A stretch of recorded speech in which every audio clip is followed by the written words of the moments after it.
Hello hello hello hello hello.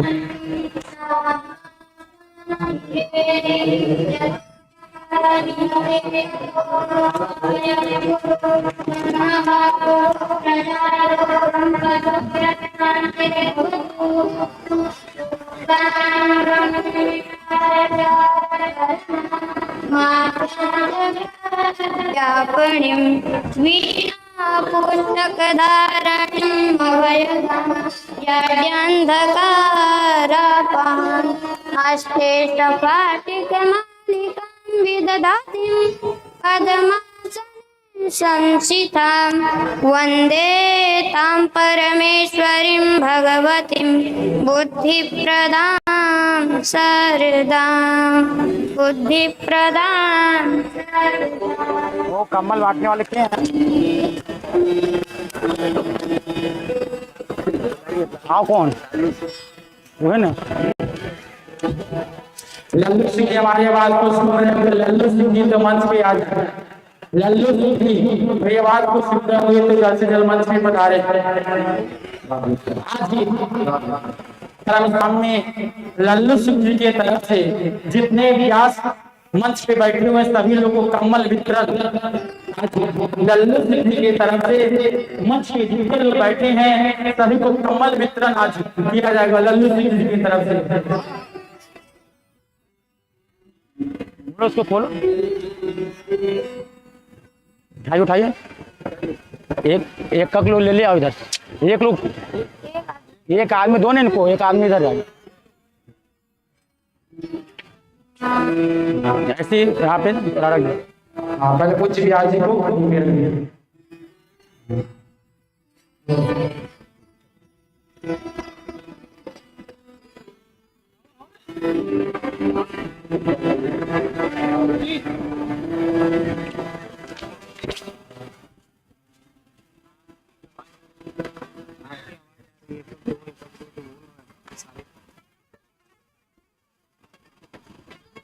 परम सौभाग्य देखिए आज लल्लू सिंह जी की तरफ से बड़ा सुंदर कमल का वितरण किया जा रहा है। जितने लोग मंच में हमारे कलाकार बने वो भी सबको कमल दिया जा रहा है। जो कलाकार को देते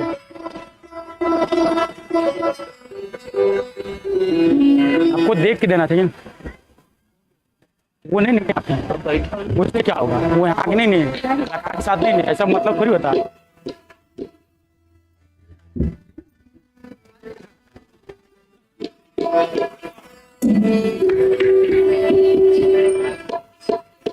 हो गया, दीजिए दीजिए।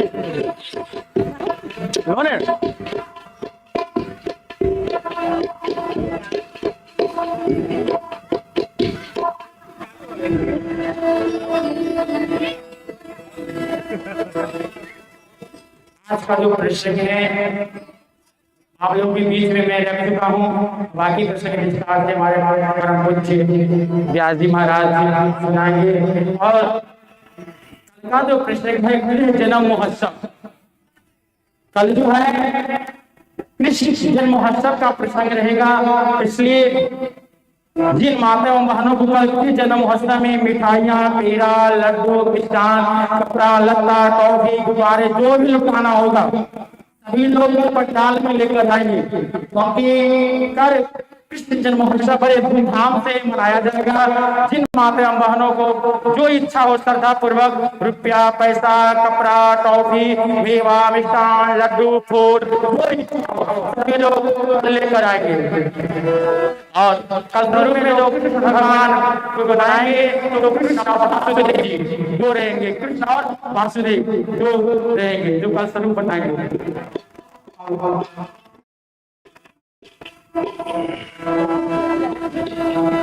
प्रभु जी महाराज जी विराजमान हो चुके हैं और आप लोगों के परम सुंदर श्रीमद् भागवत कथा का चतुर्थ दिवस मैं तो बता ही चुका हूँ। आज कौन सा प्रसंग है? श्री विवाह ध्रुव चरित अजामिल नरकों का वर्णन। सब लोग को प्रश्न आज मालूम है कौन सा है? नाम की महिमा शांति पूर्वक, धैर्य पूर्वक आप बनाए रखेंगे कोई हल्ला चोट चढ़ावा नहीं, शांतिपूर्वक कथा का आनंद लेंगे। पंडाल में कोई खैनी बीड़ी सिगरेट गुटखा ये सब कोई नहीं खा के बैठेंगे, क्योंकि कथा शुद्धता, कथा आत्मा को शुद्ध करती है, परमात्मा से मिलाती है। अगर आप मुंह में रखेंगे गुटखा तो परमात्मा कैसे मिलेंगे।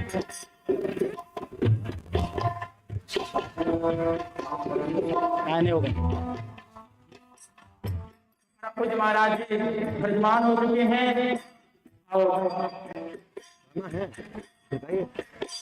लोग सुनाएंगे।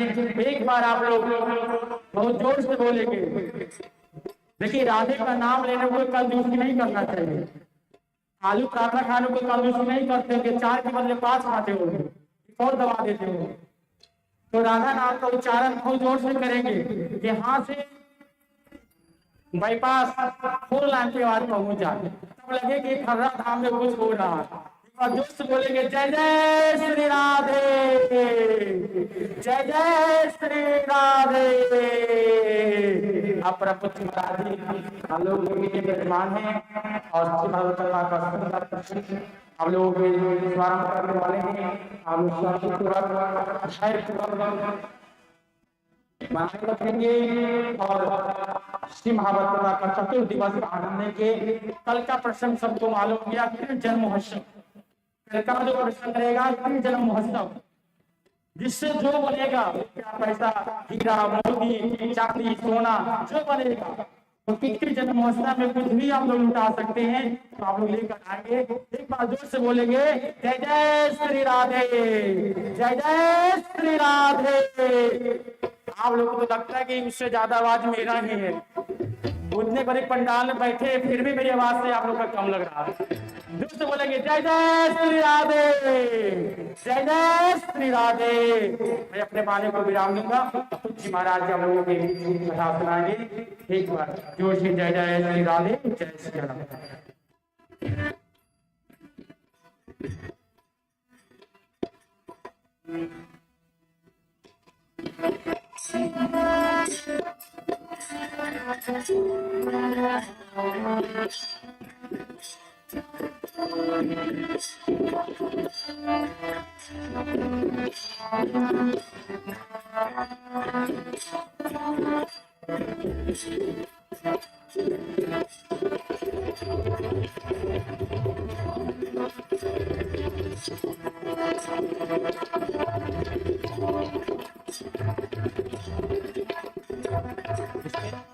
स्टेट लगाया जाए ना,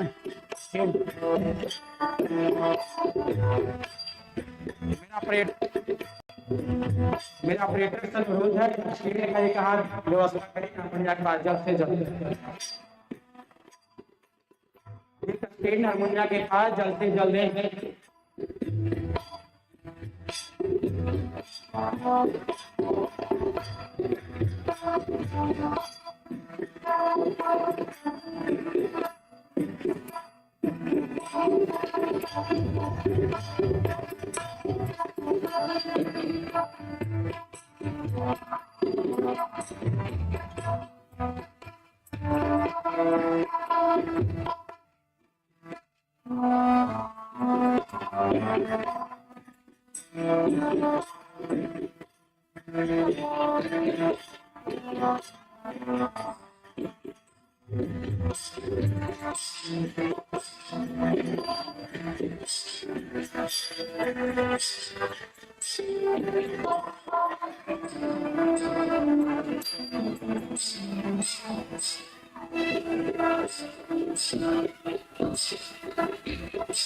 आपको हीरा नहीं देना है सर।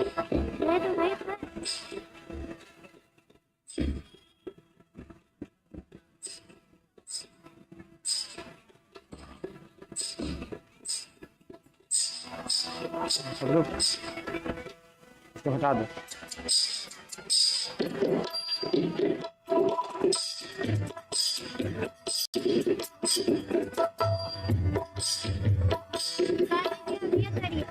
ये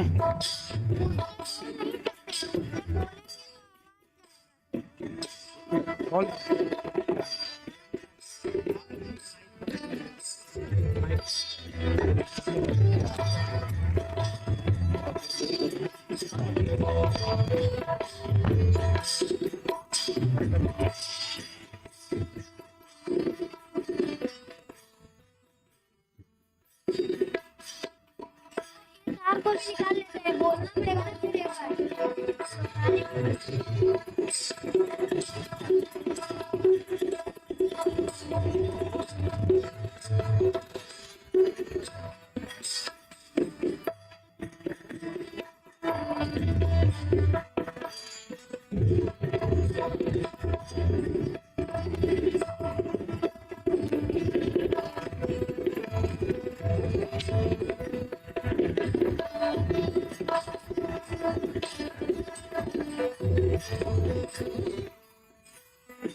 उनको दाल बनाने से मना करें क्या?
स्वस्तिस्त्रे गणेशाय नमः।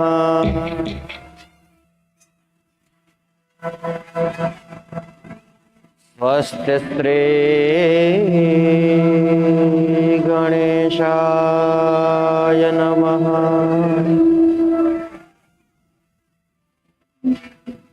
स्वस्तिस्त्रे गणेशाय नमः।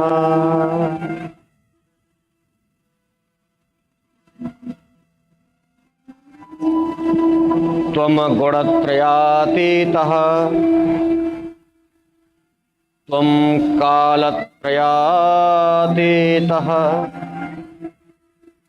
त्वं देहस्त्रयातीतः त्वं मूलाधार स्थितोऽसि नित्यम्।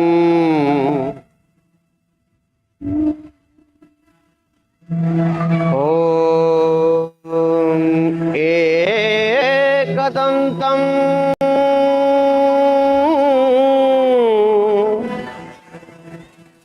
चतुरहस्तम्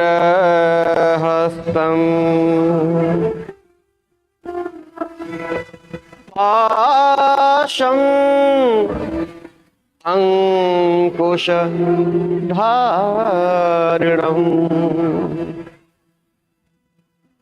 रदं च वरदं हस्तेर् बिभ्राणं मूषकध्वजम्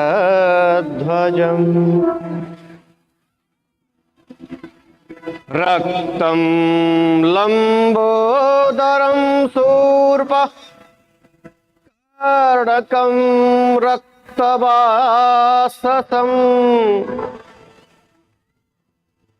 रक्तगन्धानुलिप्ताङ्गम्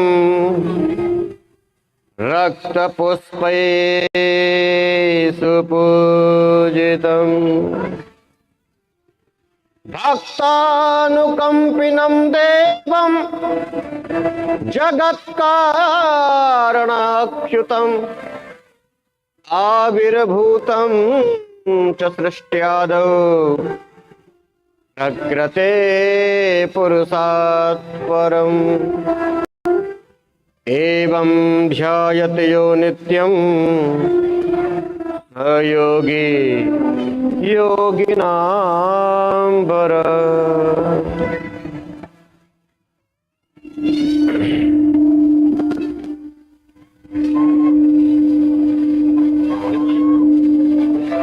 नत्वा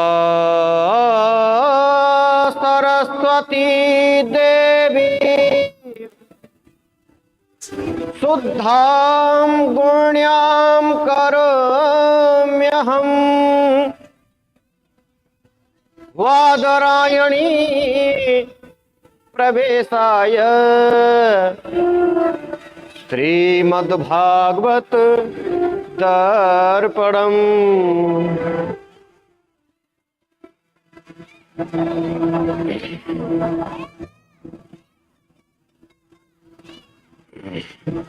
यस्यास्ते द्रुटममलं टं टटं टं टटं टं डं सं डं सं डुडं सं दुहि दुहि चकितं भूपकं भुवनालयं तैलं तैलं तु तैलं खुक खुक खुक खुक ख्वां ख्वां ख्वां ख्वां ख्वां ध्यायन्ते विप्रगान्ते वसते च सकलं पातु नो चन्द्रचूडाः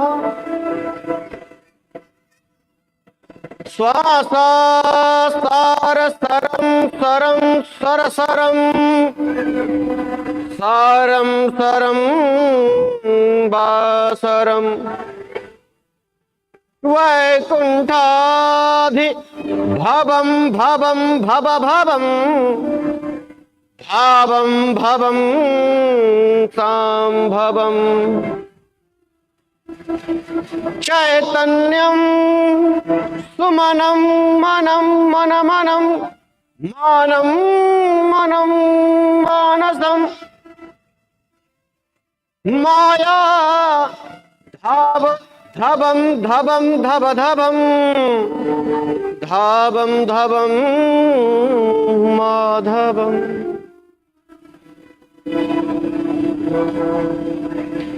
जडानां जडतां हन्तिं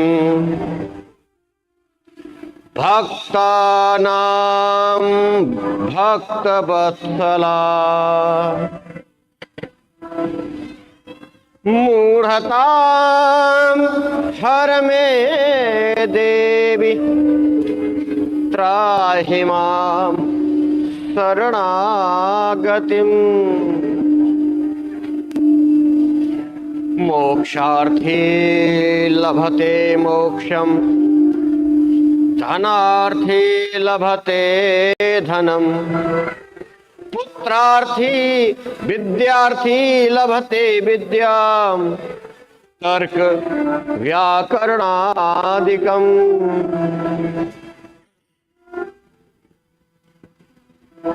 सरस्वती महाभागे विद्ये कमललोचने विद्यारूपे विशालाक्षी विद्या देहि नमो। नमस्ते शारदे देवी काश्मीर पुरवासिनी त्वामहं प्रार्थये नित्यं विद्यादानं च देहि मे आगच्छ वायुसूनो त्वं मया भागवती कथा प्रारभ्यते भवश्रोता गृह्णाशन् मोत्तमम्।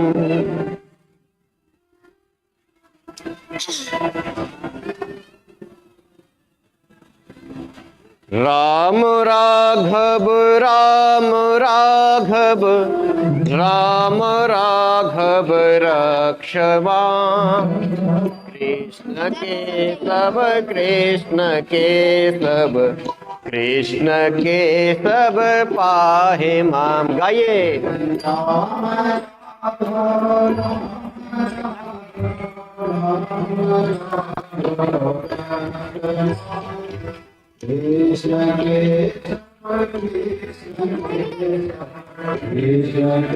सब गाइए। राम राघव राम राघव राम राघव रक्षमा कृष्ण के सब कृष्ण के सब कृष्ण के सब पाहे मां।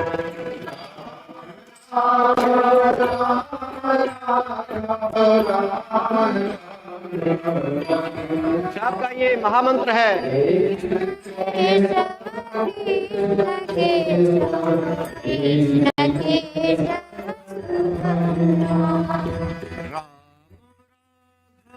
राम राघव राम राघव रक्षमा कृष्ण के सब कृष्ण के सब कृष्ण के सब पाहे मां।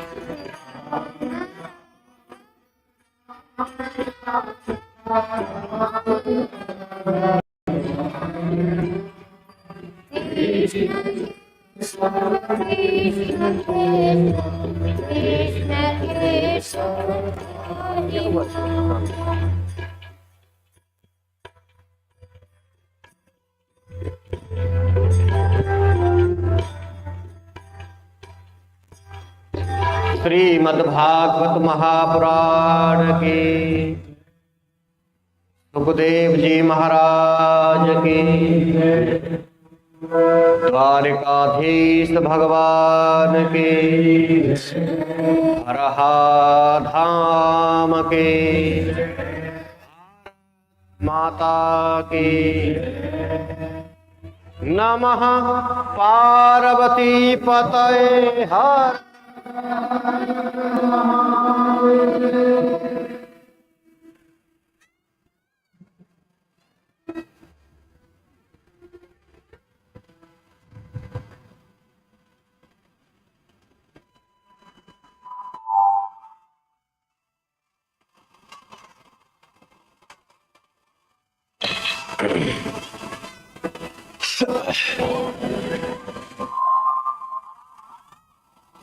अभिमंचम विराजमाना नाम सर्वेषां वंदनीया नाम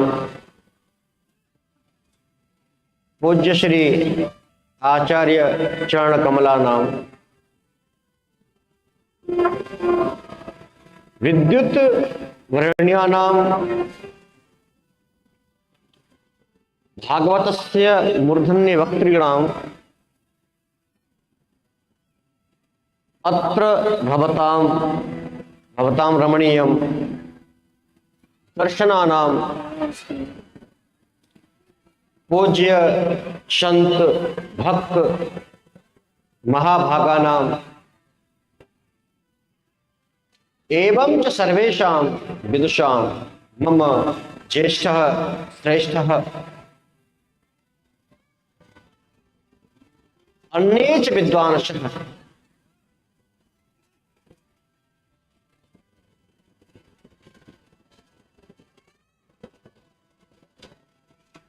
अहम विप्लव कौशिक इति सत्यम परम धीमहि यूट्यूब चैनल उपरि भवतां भवितां सर्वेषां च मनसा वाचा कर्मणा हार्दिकम् अभिनंदनम अभिवंदनम।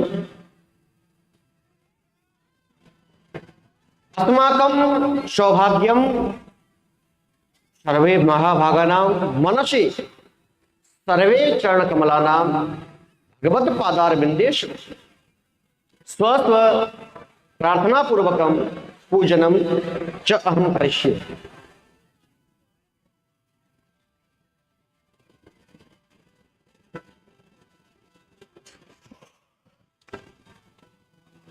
हरहा धाम के पवित्र प्रांगण में पधारे हुए दिव्य भागवते पीठे दिव्य मारुति नंदन दिव्य भागवत पीठे दिव्य मारुति नंदन नंदन दिव्या विद्याचेयम राजतम राजतम चिर।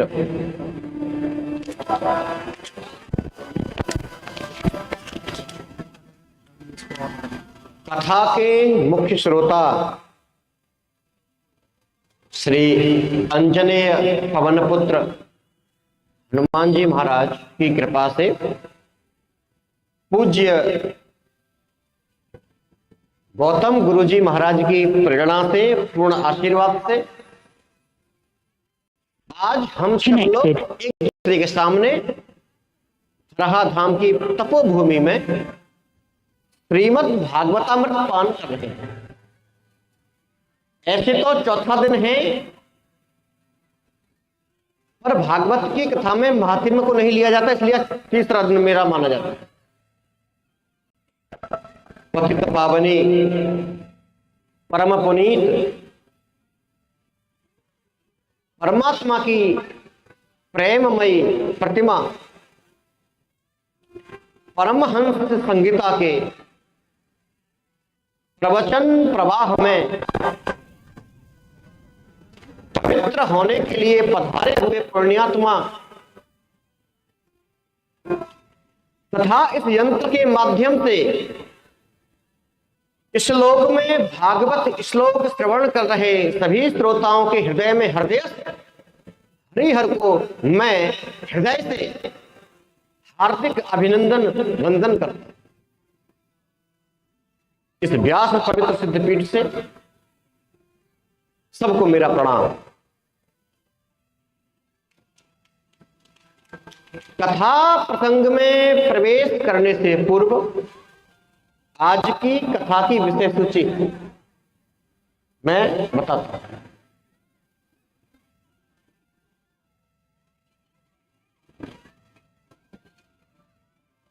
फिर जैसा समय मिलेगा वैसा कथा कहूंगा।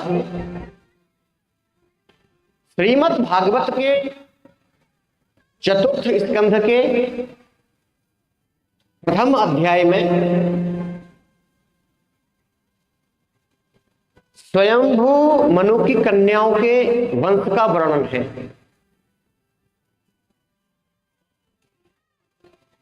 दूसरे अध्याय में शिव को दक्ष का शाप। तीसरे अध्याय में मां सती का यज्ञोत्सव में देह त्याग। चौथे अध्याय में प्रवेश है, चौथे अध्याय में प्रवेश करके अग्नि को शरीर त्यागा है। पांचवें अध्याय में वीरभद्र के द्वारा दक्ष का यज्ञ विध्वंस और दक्ष का वध। छठवें अध्याय में देवताओं ने ब्रह्मा जी ने शिव को मनाया। सातवें अध्याय में शिव के द्वारा यज्ञ की पूर्ति हुई। आठवें अध्याय में ध्रुव का वन गवन। 8 अध्याय से लेकर के 13वें अध्याय तक ध्रुव चरित्र का वर्णन है। ध्रुव का वन गवन, तपस्या, बर्फा के लौटना, उत्तम का मारा जाना, स्वयंभू मनु का समझाना, ये सारे चरित्र, ध्रुव जी को कुबेर का वरदान, ध्रुव जी के वंश का वर्णन, राजा अंग का चरित्र इत्यादि दे दिए हैं। 8 से 13 अध्याय तक ध्रुव जी का चरित्र है भागवत जी में। चतुर्थ स्कंद के 14वें अध्याय में राजा बैन की कथा है। 15वें अध्याय में पृथ्वी का प्राकट्य, राज्याभिषेक। 16वें अध्याय में बंदी जनों द्वारा पृथ्वी की स्तुति। 17वें अध्याय में पृथ्वी पर कुपित होना और पृथ्वी दोहन, पृथ्वी द्वारा पृथ्वी की स्तुति। पृथ्वी को दोहे हैं, फिर पृथ्वी ने स्तुति की है। 19वें अध्याय में पृथ्वी के 100 अश्वमेध यज्ञ। 20वें अध्याय में विष्णु का प्रादुर्भाव। 21वें अध्याय में पृथ्वी का प्रजा को उपदेश। 22वें अध्याय में पृथ्वी को सनकादिकों ने पृथ्वी को उपदेश दिया। 23वें अध्याय में पृथ्वी की तपस्या और पृथ्वी का परलोक प्रस्थान। 24 में वंश परंपरा है और प्रचेताओं को उपदेश है। 15 से 24 में अध्याय तक पृथ्वी की कथा है भागवत जी में। ठीक है पंडित जी, चेक करते रहिए, बता दीजिएगा। ठीक है। चतुर्थ स्कंद के 25वें अध्याय में परंजन उपाख्यान है। रानी का कुपित होना।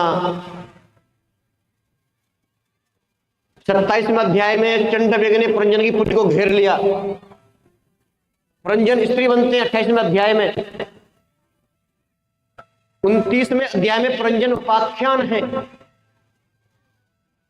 30वें अध्याय में प्रचेताओं को विष्णु का वरदान। 31वें अध्याय में प्रचेताओं को नारद के उपदेश। चतुर्थ स्कंद यहां पूर्ण होता है। पंचम स्कंद में प्रथम अध्याय में प्रियव्रत का चरित्र है। भागवत के पंचम स्कंद के द्वितीय अध्याय में आग्नेय चरित्र है।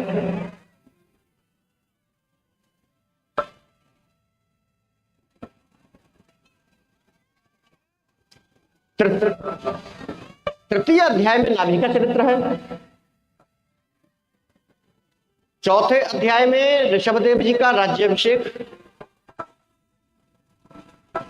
5वें अध्याय में ऋषभदेव जी का पुत्रों को उपदेश और संन्यास, अवधूत वृत्ति को ले लेना। 6वें अध्याय में देह को त्यागना। 7वें अध्याय में भरत चरित्र है। 7 अध्याय से 15 अध्याय तक भरत चरित्र है। भरत जी के वंश का वर्णन है। अब मिलाते रहिएगा स्वामी जी। भरत का मृग बनना, भरत जी का विप्रकुट में जन्म लेना, भरत जी की रघुगण से भेंट, भरत जी का रघुगण को उपदेश, रघुगण के प्रश्न, भरत जी ने समाधान किया, भवाटवी का वर्णन किया, भवाटवी का स्पष्टीकरण इत्यादि प्रसंग है। पंचम स्कंद के 16वें अध्याय में भुवन कोश का वर्णन। 17वें अध्याय में गंगा का वर्णन।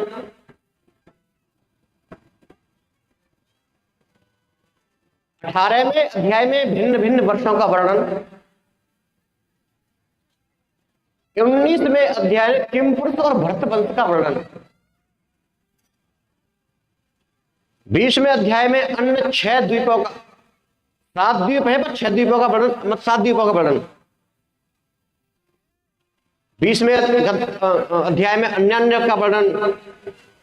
21वें अध्याय में सूर्य की रथ की गति का वर्णन।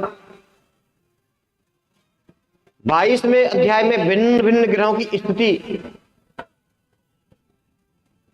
23वें अध्याय में सुकुमार चक्र का वर्णन।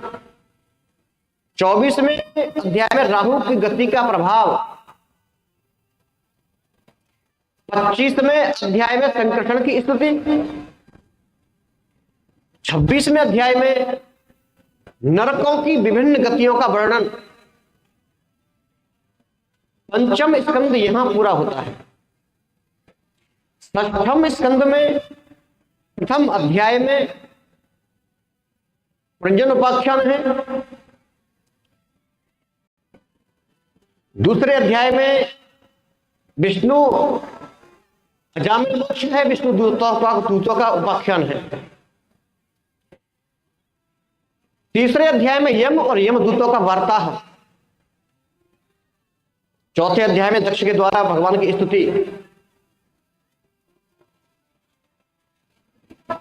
5वां अध्याय में नारद जी ने दक्ष पुत्रों को विरक्त किया, नारद को शाप लग गया, ये कथा आती है। 6वें स्कंद के 6वें अध्याय में दक्ष की 60 कन्याओं के वंश का वर्णन है। 7वें अध्याय में स्वर्ग से बृहस्पति का त्याग, विश्व रूप का वर्ण, नारायण कवच का उपदेश 8वें में। 9वें अध्याय में विश्व रूप का वध, देवता भी दधीची के पास जाते हैं 10वें 11वें अध्याय में। 10वें अध्याय में दधीची की हड्डियों से अस्त्र बनते हैं। 11वें अध्याय में वृत्तासुर की वीरवाणी, भगवत प्राप्ति। 12वें अध्याय में वृत्तासुर का वध। 13वें अध्याय में इंद्र को ब्रह्म हत्या का लगना। 14वें अध्याय में वृत्तासुर का पूर्व चरित्र। चित्रकेतु को अंगिरा नारद जी का उपदेश। 16वें अध्याय में चित्रकेतु को वैराग्य होना, देव का दर्शन होना। 17वें अध्याय में माता पार्वती का शाप चित्रकेतु को।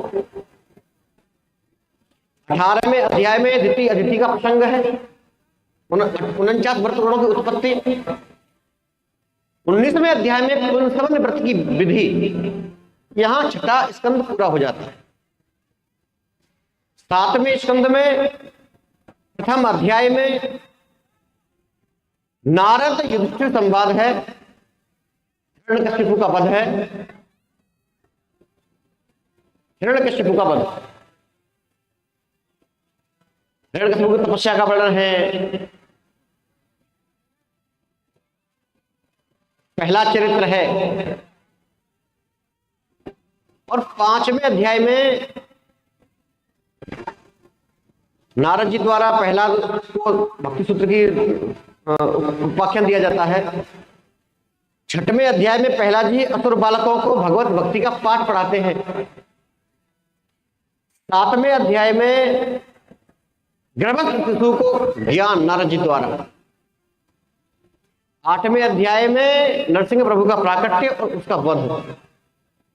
पहला जी भगवान नरसिंह की स्तुति गाते हैं। थोड़ा आगे पीछे हो जाने के लिए क्षमा चाहूंगा।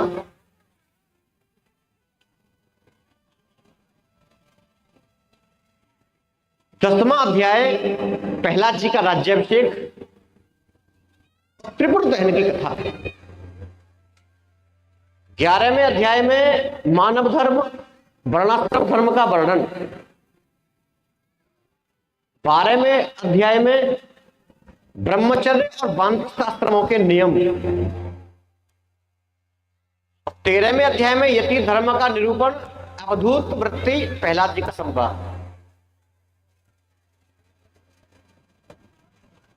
गृहस्थों को सदाचार 4वें में। और 15वें अध्याय में गृहस्थों की मुक्ति का वर्णन। आज की कथा यहां तक चर्चा होगी। जैसा समय मिलेगा संवादों का विस्तार संक्षेप किया जाएगा, भजन भी सुनाए जाएंगे। प्यार से बोलो, इससे मुझे दोष नहीं लगेगा। अब भाग खूब भजन गाओ आराम, कोई आपत्ति नहीं।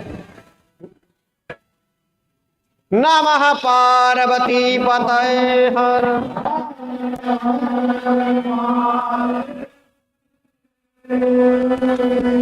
कल कथा कहां विराम हुई थी?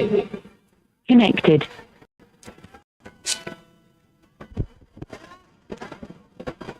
कल के प्रसंग में हमने कपिल उपाख्यान सुना था।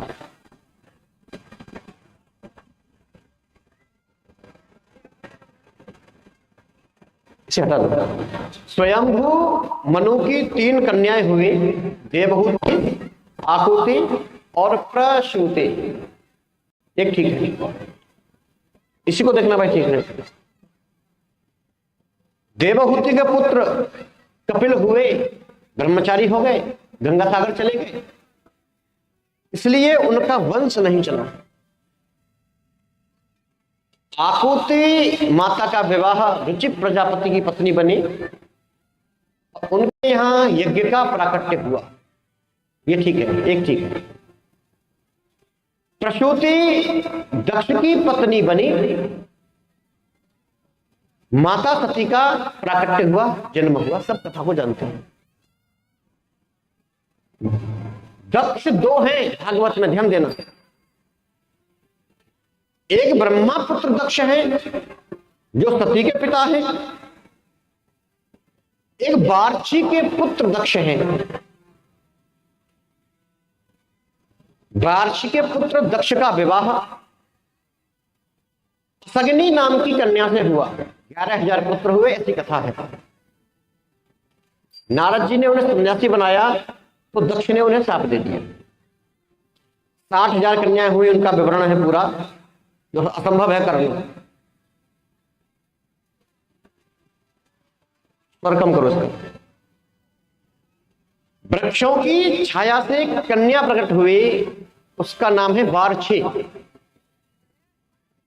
वार्छी का विवाह 10 प्रचेताओं से हुआ। वार्छी के गर्भ से प्राचित दक्ष का जन्म हुआ, ये लिखित है इसमें। एक पुत्र है ब्रह्मा पुत्र दक्ष और एक है वार्षिक के पुत्र दक्ष। समझ में आ रहा है आपको?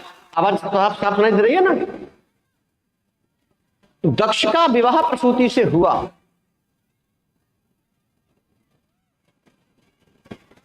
साठ कन्याएं प्रगटी, जिनमें सती का नाम अग्रगण्य है, सर्वश्रेष्ठ है। दक्ष ने अपनी कन्या का कन्यादान धर्म को दिया, धर्म को मूर्ति नाम की कन्या दी, धर्म और मूर्ति का विवाह हुआ। नर नारायण का प्राकट्य हुआ, जो गंधमादन पर्वत पर तपस्या करते हैं। नारद जी, दक्ष ने एक कन्या स्वाहा नाम की कन्या अग्नि को दी, करते हैं स्वाहा स्वाहा। एक पितरों स्वधा नाम की कन्या पितरों को दे दी, जिसे तर्पण होता है। और सती का विवाह शिव से हुआ। सब कथा को जानते हैं, शॉर्ट एंड क्लियर। फिर हमको ठुमका भी लगाना है ना।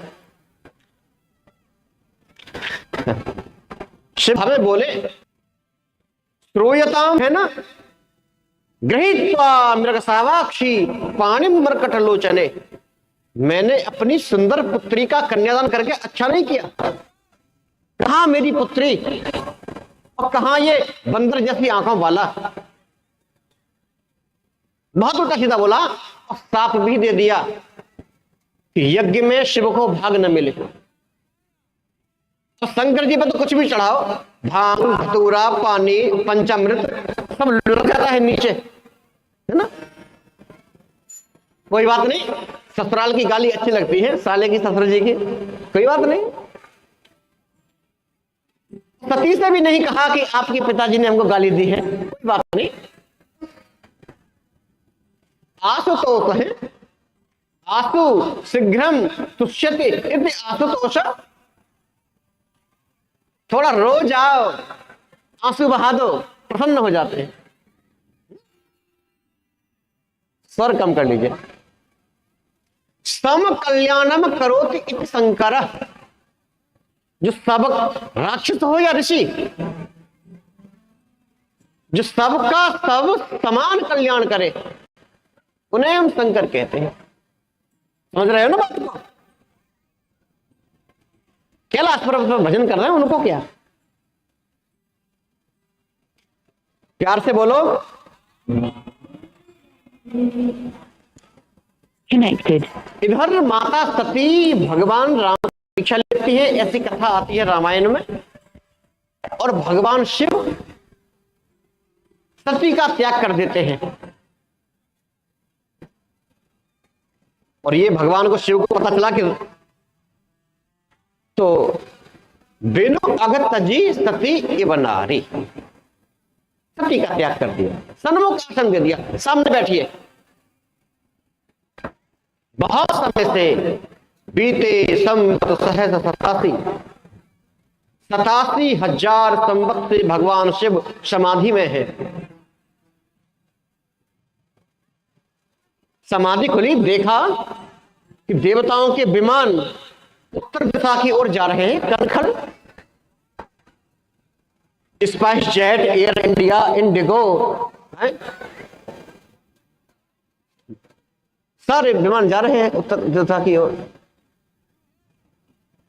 पता चला कि पिताजी के यहाँ यज्ञ हो रहा है, सती को पता चला, पर शिव को निमंत्रण नहीं। अब क्या करें, सती का मन तो है जाने का यज्ञ में, पर पिता बिना पति क्या क्या कैसे जाए। प्रजापते से ससुरस्य सांप्रतम निर्यापितो यज्ञ महोत्सव किलः वयं च तत्र भिसरामवामि युद्धर्थितामि विबुधा व्रजन्ति। आपके ससुर जी के यहाँ यज्ञ हो रहा है, अगर चलते तो कैसा देवी, हमको निमंत्रण नहीं है। तुलसी आवत ही हरिशय नहीं, नैनन नहीं स्नेह। चश्मा उतार दो। तुलसी वहां न जाइए, चाहे कंचन बरसे में। जहां स्नेह न मिले, प्रेम न हो, आदर न हो, इसलिए नहीं जाना। सती ने कहा यज्ञ में तो चला जाना चाहिए ना। हाँ देवी, पिता के घर, भाई के घर, मित्र के घर, गुरु के घर, मंदिर में, कथा में बिना बुलाए जाना चाहिए, पर कब व्यस्ततावश बुलाना भूल गए हो तो।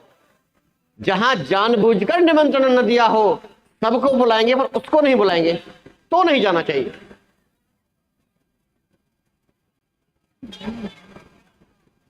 अब तो सती हाँ अनाहुता अप्यभियंति बंधुसु,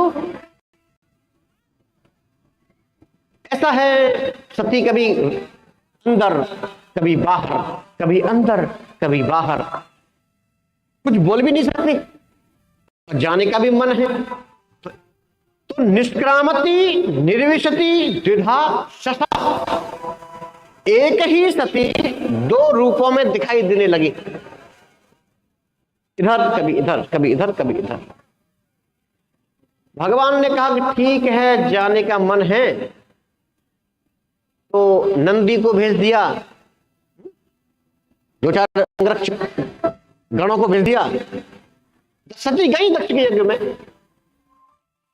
और जब माता ने यज्ञशाला को घूम के देखा तो वहां शिव का कहीं कोई भाग नहीं।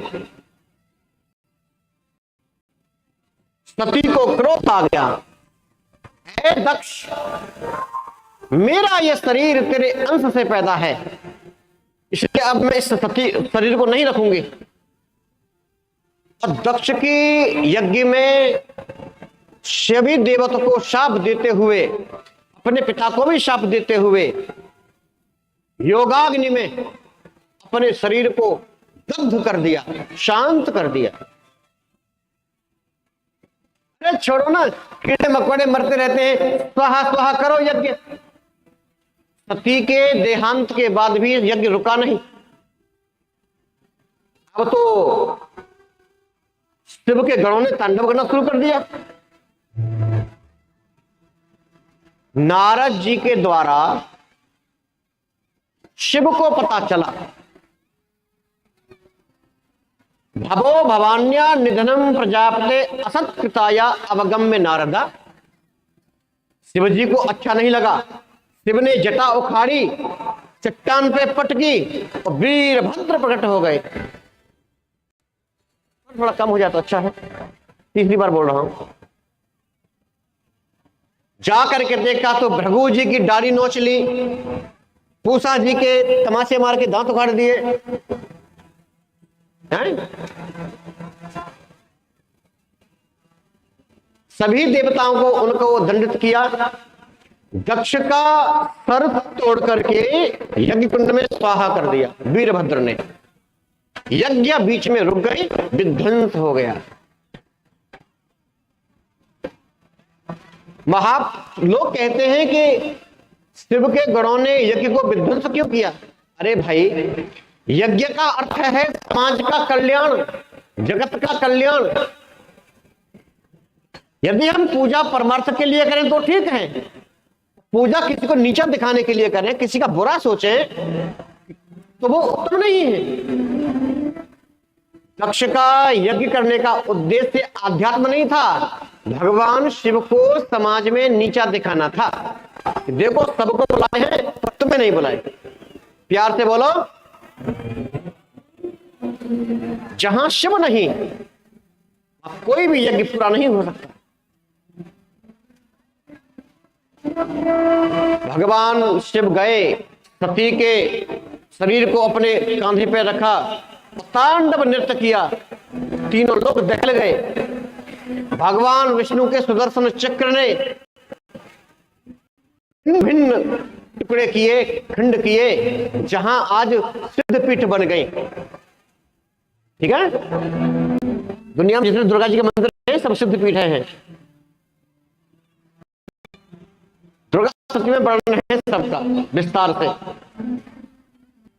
प्यार से बोलो,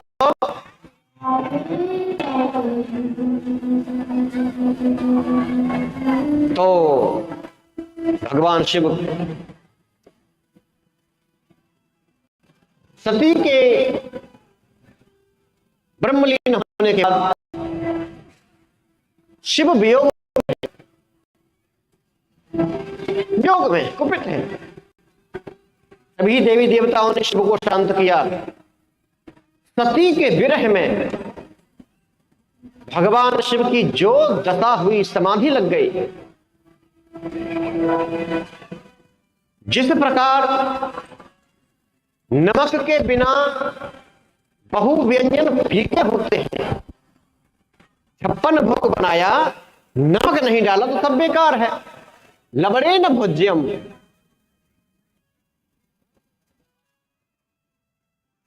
उसी प्रकार पति गृहस्थ जीवन में, संसार में पति पत्नी के बिना एक दूसरे का जीवन शमशान बन जाता है। मेरा अपना मानना है भाई। खाना पीना सोना खत्म, केवल चुपके रुदन रोना, बोल भी नहीं सकता, दिखा भी नहीं सकता, एकांत में चला जाएगा, खेत के सहारे, पेड़ के सहारे, कमरा बंद करके रोएगा। विनवे अग्निवे प्रलहंति काया। रास्ता में चल रहा है, साइकिल रोक लिया, बाइक रोक लिया, गाड़ी रोक लिया, वहां रो रहा है। तो शिव की भी वही दशा हो गई। मेरे गुरुदेव कहते थे, चिंता चिता समानास्ति बिंदु मात्र विशेषितः, चिंता चिता दहति निर्जीवम, चिंता दहति जीवितम। चिता तो मरे हुए व्यक्ति को जलाती है और चिंता जीते जी व्यक्ति को धीरे धीरे धीरे धीरे धीरे धीरे मारती रहती है। चिंता और चिता एक ही बिंदु का अंतर है। चिता तो निर्जीव डेड बॉडी को, शव को जलाती है।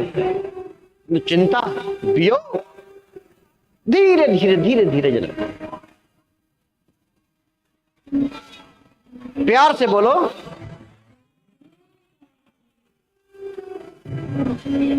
तो शिव सती के वियोग में समाधि है। अब तो केवल भजन करते हैं।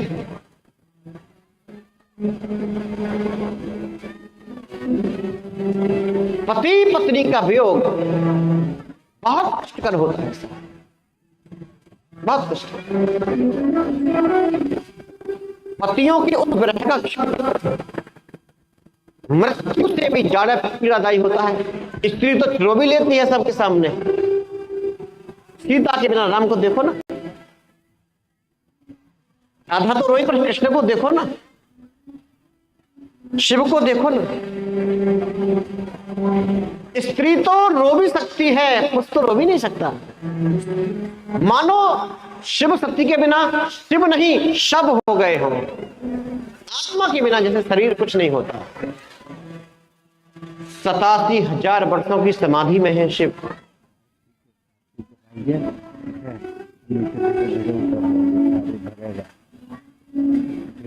उन्हीं सती का जन्म हुआ हिमालय के यहाँ पार्वती के रूप में प्रकटी। ठीक है ना महाराज जी? महाराज जी के आशीर्वाद से ही मुझे थोड़ा हिम्मत मिल जाता है। मेरी क्या सामर्थ्य। पार्वती चली गई वन में तो कुछ दिन बेल पत्र खाए, कुछ बेरी बार बतासा खाया। करे आहार साक फल कंदा, सुमिने ब्रह्म सच्चिदानंदा। माता का एक नाम है अपर्णा, पार्वती का। क्या? शिव का वरदान प्राप्त हुआ। ब्रह्मा द्वारा भगवान शिव पार्वती का विवाह हुआ। आप गृहस्थ हैं इसीलिए दोबारा बोल रहा हूं। गृहस्थ लोगों के लिए सुनने की बात है। ब्रह्मा जी ने शिव पार्वती का ग्रंथि बंधन किया। अच्छा, फोन लेके जाएंगे। वर्क तो फोन कर दीजिएगा, मैं तब भीड़ में उठाऊंगा। आइए मेरे साथ। है तो होता ना ग्रंथि बंधन। जब वर कन्या पति पत्नी बन जाते हैं तो पति पत्नी का ग्रंथि बंधन गांठ जोड़ी जाती है, फेरा डाले जाते हैं। सब जानते हैं कथा को। 2 वस्त्र, कन्या की चुंदरी, वर का रुमाल। चुंदरी बन जाए तेरी मेरे रुमाल से, तो 2 वस्त्र एक हो गए, पीतांबर और चुंदरी।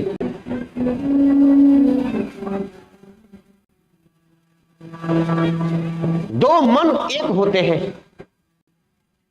दोनों की आत्मा एक हो जाती है, फिर दोनों के तन एक होते हैं। पत्नी पति की आत्मा होती है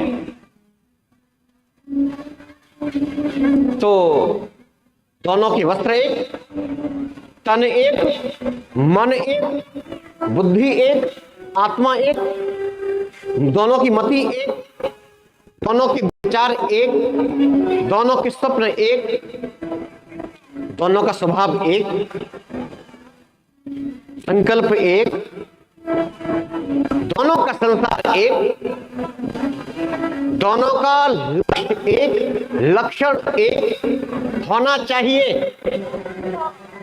और एक दूसरे से कहते हैं कि हम दोनों एक दूसरे के बिना कुछ भी नहीं है।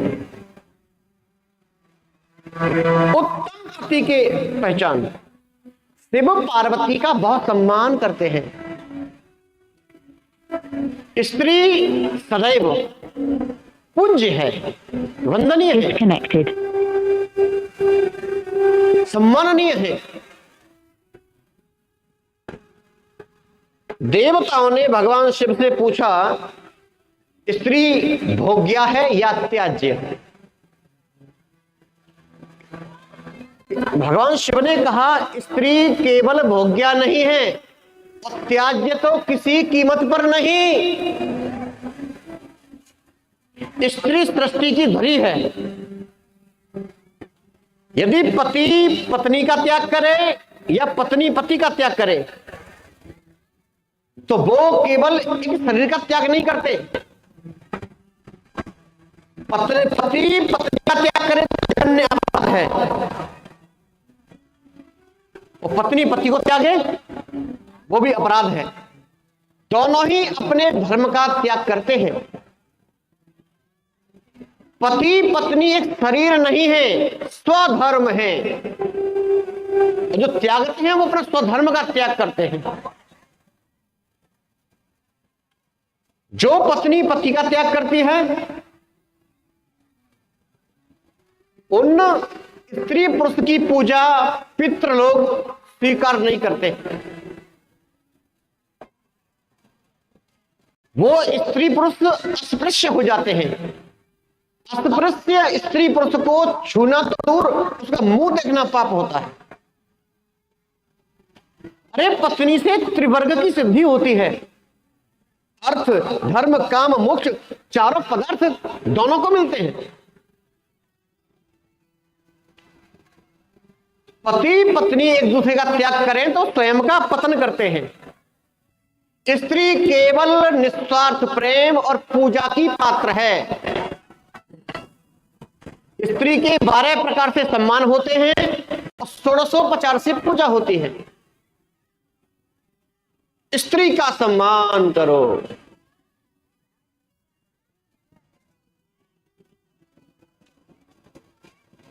पति पत्नी का एक दूसरे का अर्पण हो जाता है। समर्पण, अर्पण समर्पण सब। शिव पार्वती को पाकर के शक्तिमान हो गए। पुरुष शक्तिमान हो सकता है, शक्ति कभी नहीं। शक्ति तो माता दुर्गा है।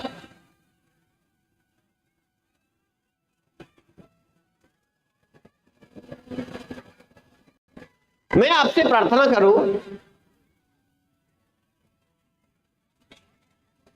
पति और पत्नी पतंग और धागे की तरह होते हैं। पत्नी पतंग है और पति धागा है। ध्यान दीजिए सब लोग भाई। पतंग धागे से जुड़ी है तो प्रतिदिन शीतल मंद सुगंध हवा का आकाश में विचरण करती है, बसंत ऋतु का आनंद लेती है। उसी प्रकार पत्नी पत्नी के साथ रहे 24 घंटे तो सुखी रहती है। संसार की सारी सुख सुविधा उसे मिलती है। वही पति पत्नी कहने के अधिकारी है।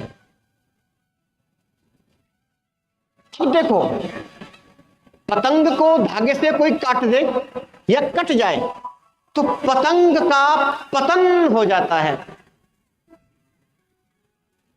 पतंग का किसी प्रकार से पतन हो जाता है तो पतंग धूल दूसरित हो जाती है, फिर वो कहीं की नहीं रहती, कोई कीमत नहीं। उसी प्रकार पत्नी पति के साथ रहती है, पति के अधीन रहती है और रहना चाहिए, तो वो अच्छा है। वाइफ बिगाड़ दे पूरी लाइफ। वाइफ आवारा होती है, स्वतंत्र घूमती है, जॉब करती है, जॉब करने वाली वाइफ ही है। जो आवारा घूमती है, आवारा लोगों की वासना का शिकार हो जाती है। और ध्यान दो, पतंग और पतंगा, पतंगा जो दीपक बजाता है उड़ करके, पतंग धागे से जुड़ी है तो आकाश में उड़ रही है, और पतंगा स्वतंत्र होता है तो दीपक की अग्नि में जाकर के क्षण भर में जल के भस्म हो जाता है। जो स्वतंत्र घूमती है स्त्री, वो शराबी कबाबी न आवारा लोगों की हवस का शिकार हो जाती है। पति पत्नी का हर निर्णय मर्यादा में होता है, घर के अंदर होता है, कक्ष के अंदर होता है। वाइफ का निर्णय चौराहे पर कोर्ट में होता है। जो वाइफ पति से तलाक लेती है, उसका जो तलाक वाला ता है वो वाइफ के आगे जुड़ जाता है, ठीक है। वो ता फिर उसका पीछा नहीं छोड़ता, वो ता से तंगा करके तन त्याग देती है। ध्यान देना बहुत। मेरी कथा सुनने के लिए मैंने कहा ना ग्रेजुएशन होना चाहिए कम से कम 0 पॉइंट, उससे कम नहीं। अपना पति जैसा है उसके साथ रहो भाई, इधर उधर भटकने में कोई फायदा नहीं। समाज में वर्ण संकरता मत फैलाओ, भ्रष्टाचार नहीं होना चाहिए समाज में, थोड़ा कहना बात समझना। कभी नीम सी जिंदगी, कभी नमक सी जिंदगी, मैं ढूंढता रहा उम्र भर शहद सी जिंदगी। न शौक बड़ा बनने का, न तमन्ना भगवान बनने की,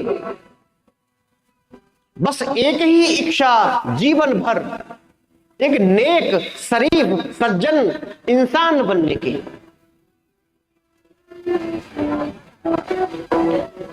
पत्नी की मांग भी पति भरता है और पत्नी की मांग भी सिर्फ पति ही पूरी करता है। साड़ी लाओ, गहने लाओ, पत्नी की मांग में जो सिंदूर भरा है वो केवल सिंदूर नहीं है, तुम्हारा भाग्य है। सिंदूर भरने वाला तुम्हारा भाग्य विधाता है। विधाता ने तुम्हारे लिए उसे पैदा किया है।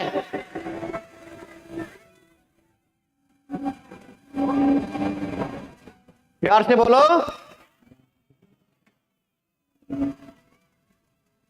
ससुराल में पत्नी की इज्जत कितनी होगी पति पर आधारित है, बेटी उधर ससुराल पति की इज्जत कितनी होगी वो पत्नी के ऊपर है।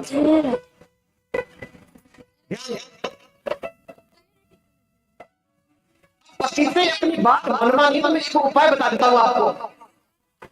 हर क्लास से गोभी आलू के पराठे, दाल भात चोखा, पापड़, आम का अचार, हींग का अचार, बूंदी का रायता, फर्स्ट क्लास खीर, काजू बादाम डाल के, चिरौंजी डाल के, घी डाल के, देसी गाय के घी में फ्राई करो, प्याज डाल के फ्राई करो, फ्राई फराहा के लोग फ्राई करके खीर खाते हैं प्याज में, मुझे पता है।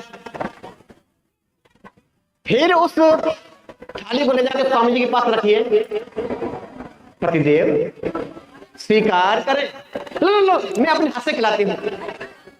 आज बड़ी प्रेम में है पत्नी, क्या बात है, अरे वाह क्या टेस्टी भोजन है, वाह वेरी ब्यूटीफुल। अब जैसे ही वो कहे बड़ा अच्छा भोजन है, तुरंत कह दो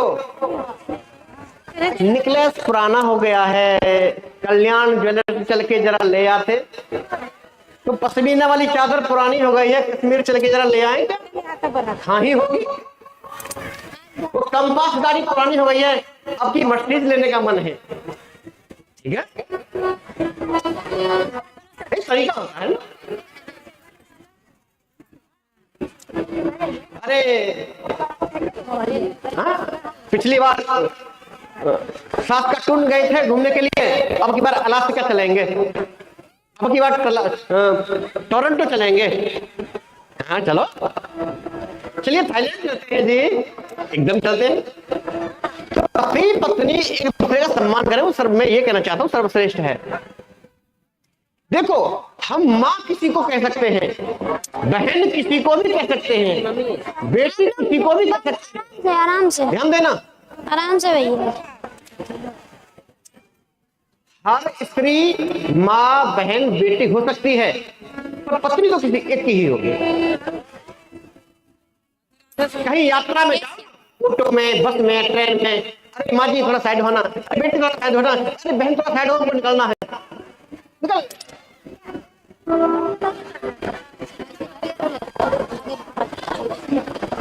हमको साइड। माता मर गई बेचारी, माँ मर गई, बेटा था पाकिस्तान के बॉर्डर पे था, वहां गणताले हुए आर्मी में था, एक यहाँ मित्र था क्लास फेलो डॉक्टर था। क्या हुआ, वो मेरा क्लास फेलो है ना, वो उसकी माँ मेरी माँ एक ही बात है ना। आर्मी से छुट्टी नहीं मिली, माँ का संस्कार नहीं करने आ पाया, तो मित्र की माँ का अरे मित्र की माँ है, मेरी भी माँ है, कोई बात नहीं, साथ में पढ़े हैं। उसका लक्ष्य मेरा लक्ष्य एक साथ हम लोग खाते थे। बहन की शादी हुई, भाई आर्मी में था, नहीं आ पाया, तो भाई दोस्त ने कहा कि दोस्त की बहन है, मेरी बहन है, देखिए हाथ से थोड़ा सा बच के। शादी पर भी नहीं आ पाया। अरे भाई क्या हुआ बहन, वो उसका हो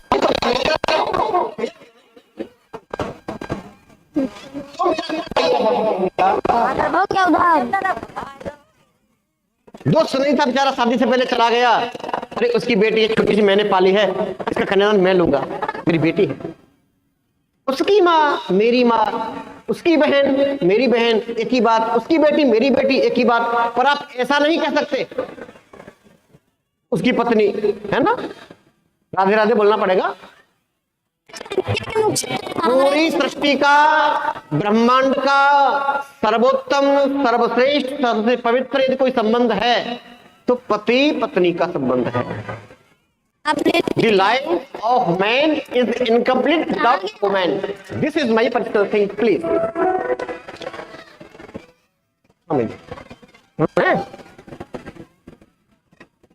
बाथरूम बेडरूम से बैकुंठ तक साथ में रहने का अधिकार होता है पति पत्नी का। आपने क्या छोड़ो, मैं अच्छी बात बोलना चाहता हूं, क्या समझे?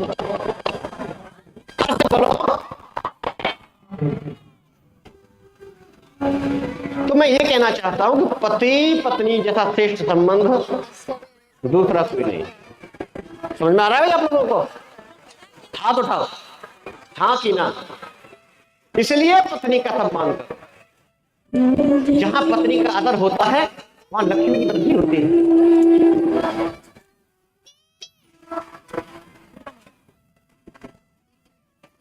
माता पार्वती के विग्रह से गणेश जी का प्राकट्य हुआ और शिव पार्वती के विवाह में गणेश जी का विवाह हुआ, पूजा हुआ। ध्यान दो, पार्वती के पुत्र हैं गणेश, शिव पार्वती के विवाह में भी गणेश जी की पूजा हुई। बाप के विवाह में बेटा की पूजा।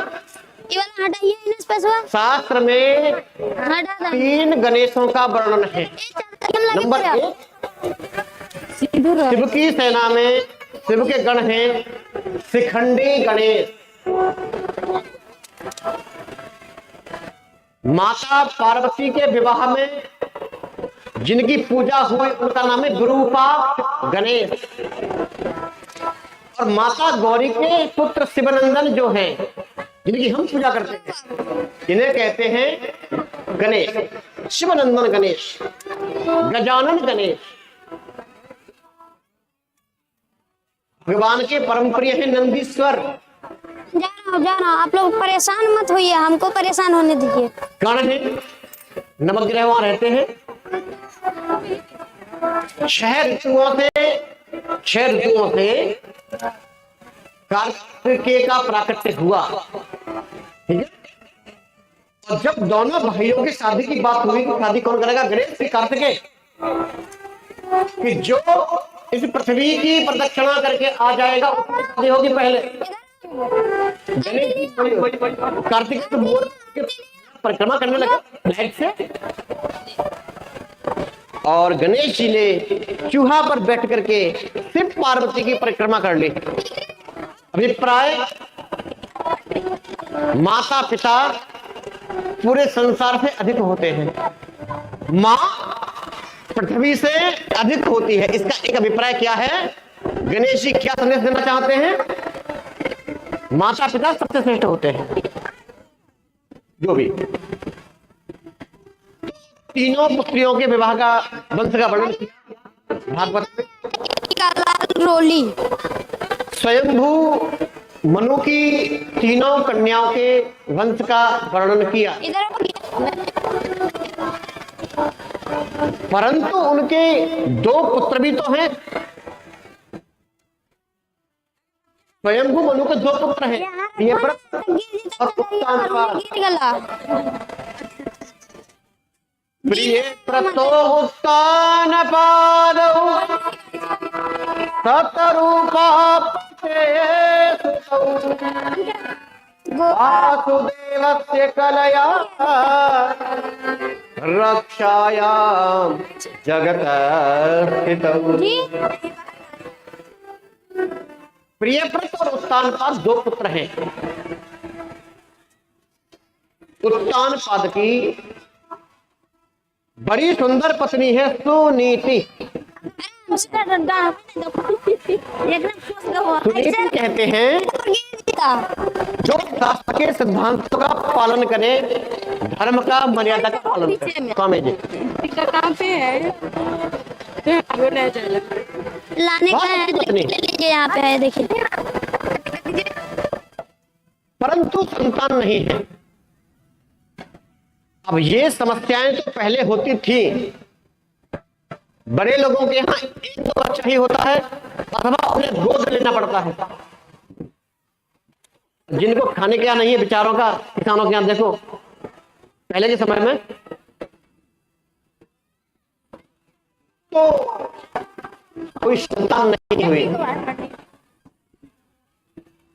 सुनीति की बड़ी बिचारी बहुत अच्छी है। कहीं गए राजा घूमने के लिए, भ्रमण करने के लिए गए, तो वहां एक राजकुमारी को देखा तो मन में आया कि उनको तो कोई संतान ही नहीं होती। कितना बड़ा राज्य है, कौन देखेगा, चलो विवाह किए लेते हैं। और विवाह कर लाए। विवाह करके जब राज्य में प्रवेश किए, डब्बा में है, लेकिन वहाँ पे कोई जाएगा तो ना। कौवा अंधारात को उल्लू दिन में हो, कामी अंधारात दिन पूछ गई सबको। कौवा रात को अंधा होता है तो दिखाई नहीं देता, उल्लू दिन में अंधा होता है तो कुछ दिखाई नहीं देता, एक कामी रात दिन अंधा होता। मैं कान पकड़ता हूँ भैया, बाप रे बाप। तो शादी तो कर लिए, नगर में आ गए, स्वागत हुआ भव्य, राजा है भाई। अब तो साहब जैसे ही महल में प्रवेश किए, गेट पे खड़ी है पत्नी, तो उत्तानपाद ने से पूछा ये कौन है? मेरी बड़ी पत्नी माता जी। पत्नी तुम्हारे पास रहेगी तो मुझे क्यों लेके आई? पत्नी थी ही तो मेरे साथ शादी क्यों की? शादी मेरे संग में की है तो मैं इसके संग में एडजस्ट नहीं कर सकती, या तो ये रहेगी या मैं रहूंगी। अब राजा सुंदरता की प्रति आकृष्ट हो रहे थे, सुंदर स्त्री है। शरीर में क्या सुंदर होता है भाई? शरीर तो दुर्गुणों से भरा है, मल मूत्र से भरा है, दुर्गंध से भरा है, शरीर नश्वर है। सुंदर तो शाश्वत होता है। हाड़ मांस की पेटी है ये, चमड़ी में लपेटी है, लेकिन अच्छी हो सकती है, गोरी गोरी। चेकिंग बहुत गड़बड़ चेकिंग है। कितना भी मुंह धो, आंखों में कचरा आ ही जाता है। आंखें पोंछो, जुकाम हो जाए पोंछते रहो, छी करते रहो। ए भैया जरा नाक पोंछ के आओ, जाओ नाक पोंछो। तुम्हें ब्रश करो, ब्रश फिर जी भी करो। क्या समझा है शरीर में भाई? कान में से क्या निकलता है? ऐसे ऐसे डालोगे, 10 रुपया धर के 10 रुपया ले क्या शरीर में क्या सुंदर है, मलमूत्र का पात्र है ये शरीर। तो जे तोरा मान जी सुंदर हम तो ब्याह खातिर भगवान बोले का। करिए, खुद ले ले ना लहा तो राजा ने बड़ी पत्नी का बड़े आदर से त्याग कर दिया, आदर से त्याग किया। छोटा मोटा महल बनवा करके दे दिया होगा, इधर ही रहो, तुम्हारा ब्रेकफास्ट लंच डिनर सब यही आता रहेगा। पैर छोड़ के कपड़े पैर धुले हुए मिलेंगे, भट्टी पर धुलवा देंगे कपड़े आराम से, एक दासी रख देंगे जो आपकी सेवा होती रहेगी, पर इधर रहो। ठीक है भाई, ऐसा नहीं है कि बड़े लोग गलती नहीं करते, गलती तो करते हैं, पर हमारे जैसे छोटे लोग बोल नहीं सकते, उन गलती दिखाई नहीं देती। बड़े बड़े किलों में झगड़ा होता है, आवाज आते आते बड़ी दीवार ऊंची होती है ना, आवाज आते आते थोड़ा देर हो जाती है। गरीब के झोपड़ी में झगड़ा होता है तो कोई भी थोड़ा सा जगह दीजिएगा, जाऊं। झगड़ा सब जगह है। गरीबों की गंभीरता तो देखो कि बड़ा आदमी कुछ भी अत्याचार करे, गरीब बेचारा बोलता भी नहीं।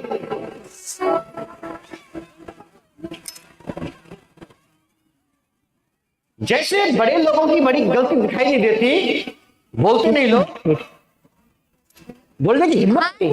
लग रहा है जैसे पानी पर लकीर नहीं दिखाई देती, ऐसे ही बड़े लोगों की गलती भी दिखाई नहीं देती। समझिए, हम लोग दोनों का खासा आपको सुनीति में गर्भवती हो गई हम छीट दिया और एक पुत्र को जन्म दिया, नाम है ध्रुव।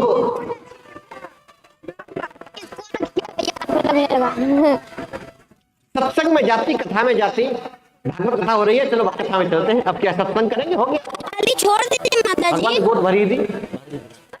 नहीं वो बात नहीं। कथा के अंत में बोली, भगवान छोटी बहन, उसको कोई संतान नहीं हुई, ऐसी कृपा करो ना कि उसकी भी गोद भर जाए। रे उसके कारण राजा ने तेरा त्याग किया और तू उसके मंगल की कामना कर, तू उसके पुत्र की कामना करती है। ये तो अपने कर्म का फल है बाबा, अपना प्रारब्ध, हर व्यक्ति अपना प्रारब्ध भोगता है। मैं क्यों किसी को बुरा मानूं? पुत्री, उसको पुत्र होगा, जरूर होगा। तेरा पुत्र पूरे जगत में आध्यात्मिक क्रांति कर देगा। सुरुचि को पुत्र हुआ, नाम रखा गया उत्तम, उत्कृष्टम तम यस्मिन स उत्तम।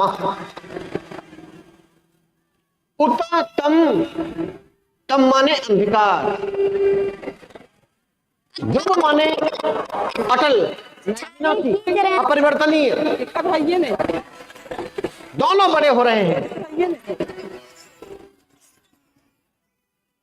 एक दिन 3-4 साल का बच्चा, माँ तुम पापा के पास नहीं जाती, पापा आपके पास नहीं आते, मेरे पापा का नाम क्या है? मुझसे बच्चे पूछते तेरे पापा का नाम क्या, तो मैं क्या बताऊं? पिता की गोद में बैठने के लिए लालाए ध्रुव जी, जा बेटा। सिंहासन सुरुचि भी तो बैठी हुई है। सुरुचि ने बाल पकड़े, 2-4 तमाचे मारे, दांत मारी, बच्चा लौटता लौटता नीचे आ गया। बड़ा सिंहासन पर बैठने का शौक है, थोड़ा सा टिकवा बचा ला। और इस सिंहासन में बैठने का शौक है। भयंकर डांट लगाई, तमाचे लगा दिए गाल के नीचे। ध्यान रखो मेरे छोटे छोटे बच्चे, माता पिता के द्वारा डांटा गया पुत्र, गुरु के द्वारा डांटा गया शिष्य, आचार्यों के द्वारा डांटा गया शिष्य विद्यार्थी आभूषण ही बनता है। जिसने माता पिता की, गुरु की, आचार्यों की डांट खाली, सहज स्वीकार कर ली, शिक्षा ली, तो वो डॉक्टर बन गया। जिसने अपने जीवन में कोई डांट नहीं खाई, वो निडर होकर के डाकू बन जाता है। धन्यवाद दो अपने डांटने वाले को। आपको डांटने वाला कोई है? ये डॉक्टर में सुई लगाने वाली बात नहीं कर रहा। डॉक्टर एक पदवी होती है, पीएचडी बाद आईएएस वाला डॉक्टर पद होता है। आपके डांटने वाला यदि कोई है तो वो स्वस्थ रहे, क्योंकि गुरुजनों की डांट, आचार्यों की डांट हमको डॉक्टर बना देती है, हमें संस्कारी बना देती है। ऐसा हमने क्या किया, हमसे क्या गलती हुई जिससे कि हमको पिटना पड़ा, डांट खानी पड़ी? किधर है ये? अच्छा, प्यार से बोलो। राधे राधे।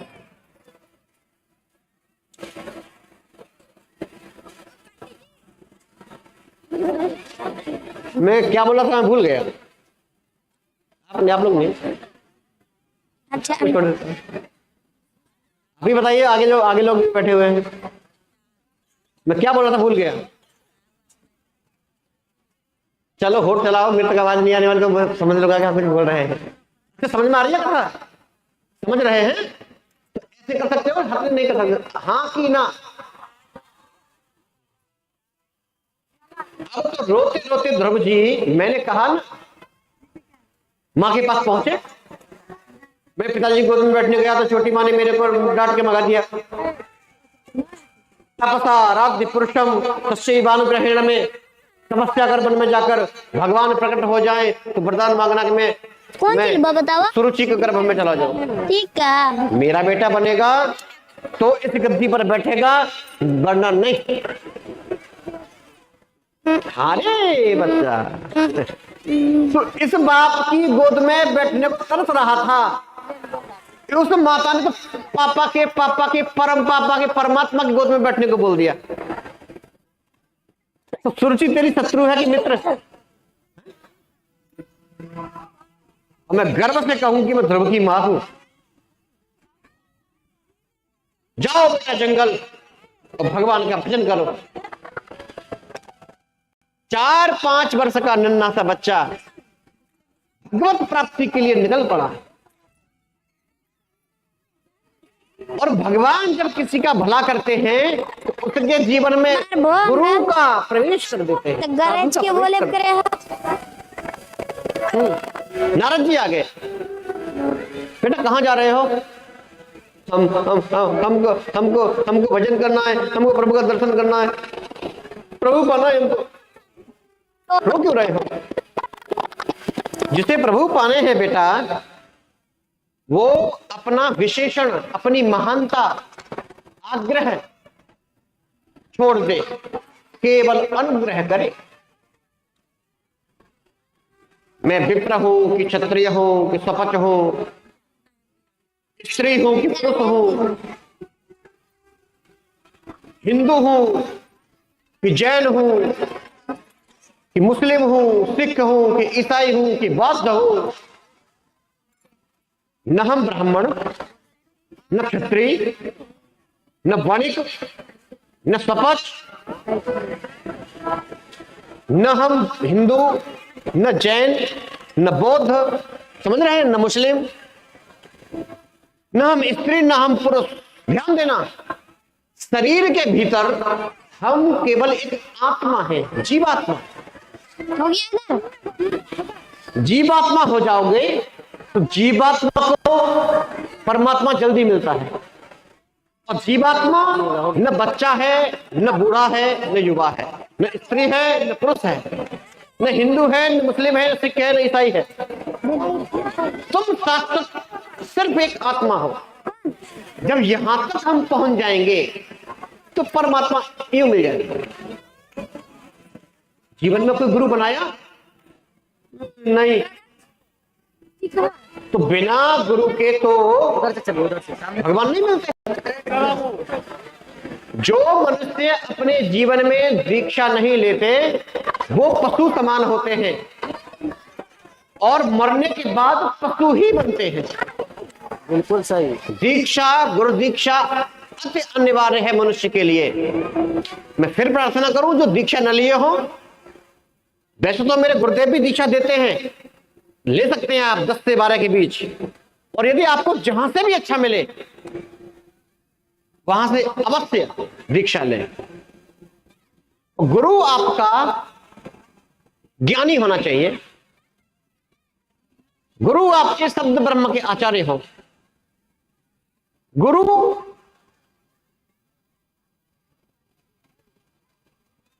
शब्द ब्रह्म के आचार्य हो और परम ब्रह्म में निष्ठ हो। ऐसे गुरु के द्वारा हमारा आत्म कल्याण होगा, और हमें आत्म कल्याण करने के लिए गुरु मंत्र लेना अति अनिवार्य है। बिना गुरु मंत्र किए मनुष्य की पूजा पाठ स्वीकार नहीं होता। मैं सीधी सी बात बोल देता हूं।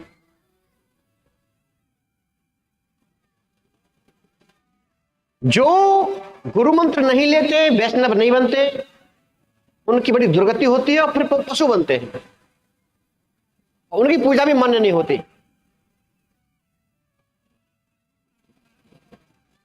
जब तक हमारे जीवन में गुरु नहीं होंगे तो गोविंद नहीं मिल सकते। भगवान आपसे अच्छा गुरु हमको कहां मिलेगा? आप ही गुरु दीक्षा दे दीजिए ना। ईश्वर और गुरु नाम दो हैं, चीज एक ही है। तो ओम नमो भगवते वासुदेवाय को इसे वासुदेव गायत्री कहा जाता है शास्त्र भागवत में। वासुदेव माने क्या? वासुदेव का माने क्या? वासुदेव का एक अर्थ है न केवलम कृष्ण वसति जीवा परमाणु रूपेण प्रणय कालेन अस्मिन् नितिवासो। ध्यान दो, प्रलय के काल, प्रलय के अंत में, सृष्टि के अंत में सारे जीवात्मा जिसके हृदय में समा जाएं, या सृष्टि के समस्त जीवात्माओं के हृदय में जो हर समय समान रूप से सदैव सब में समाया हुआ है, जो सर्वत्र है, समान रूप से सभी जीवों के अंदर है, उसे कहते हैं वासुदेव। इसे वासुदेव गायत्री कहते हैं। महामंत्र है ये, प्रणव सहित मंत्र है ये। ओम नमो भगवते वासुदेवाय।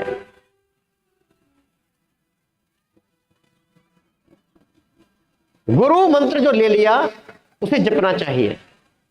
गुरु मंत्र कभी त्यागना नहीं चाहिए। गुरु त्याग भवेत मृत्यु, मंत्र त्याग दरिद्रता, गुरु मंत्र परित्यागी रौरवम नरकम ब्रजेत। पहले तो गुरु बनाओ मत, और अगर गुरु बना लो तो उसकी निंदा मत करना कभी।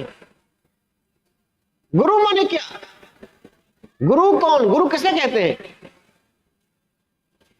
जहां जाने पर हमारा मन शांत हो जाए,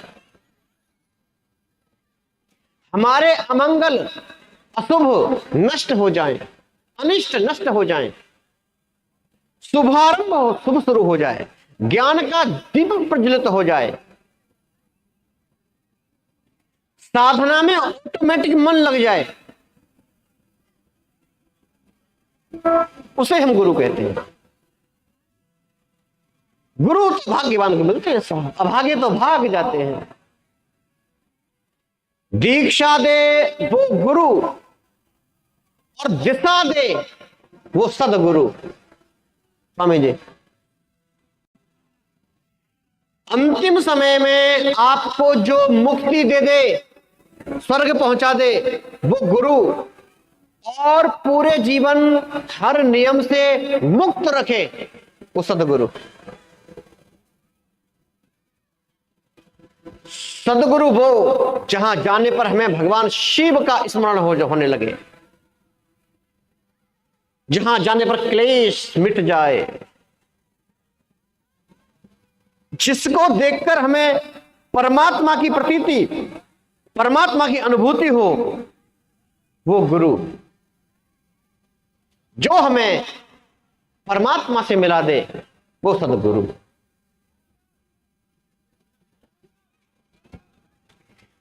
जहां जाकर हमारे मन की कुंठा कुंठित हो जाए, वैकुंठ की अनुभूति हो, वो गुरु।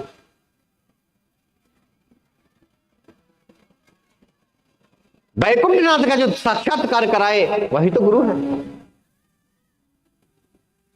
और ऐसे गुरु के जन्म से ही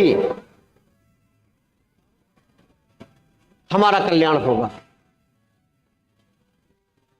ऐसा तो नहीं कि आज अयोध्या चले गए, वृंदावन चले गए, गुरुआश्रम चले गए, फिर गुरु का निंदा कर रहे हैं, अरे गुरु तो बेकार है हमारे, हम ऐसे नहीं, गलत बात।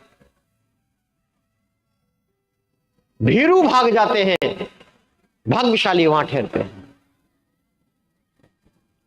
और भीरू को भगवान कभी नहीं मिलते, भगवान तो भाग्यशाली को मिलते हैं। गुरु ने जो मंत्र दिया है उस परंपरा का निर्वहन करो। गुरु माने इष्ट, माता पिता। 2 मिनट हरिनाम, सेल्फ स्टार्ट।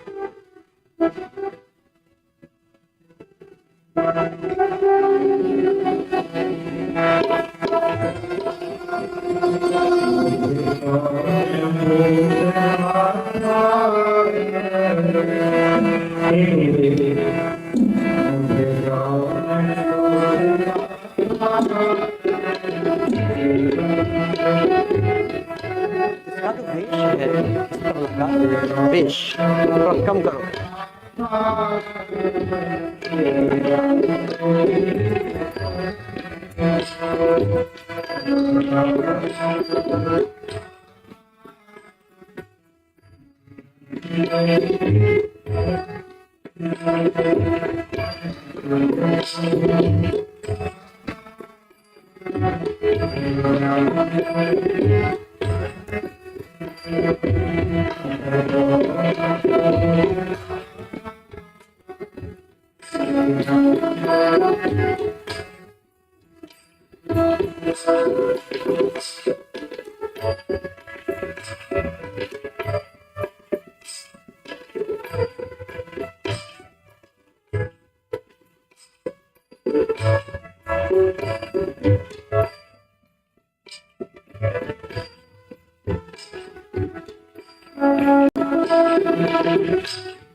प्यार से बोलो।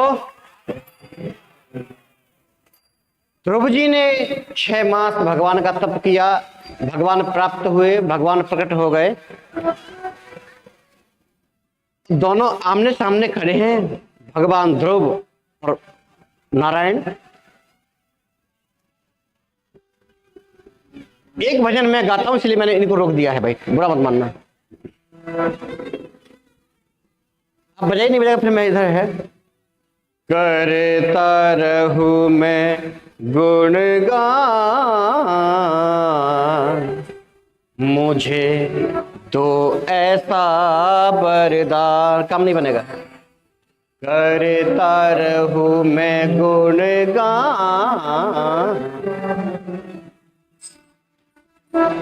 मुझे तो ऐसा वरदान, करता रहूं मैं गुणगान,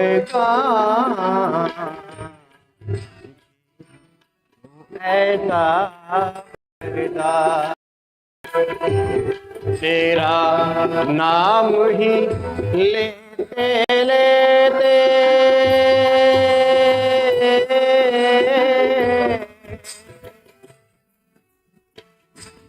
तेरा नाम ही लेते लेते इस तन से निकले प्राण, इस तन से निकले प्राण, करता रहूं मैं गुणगान, मुझे तो ऐसा वरदान।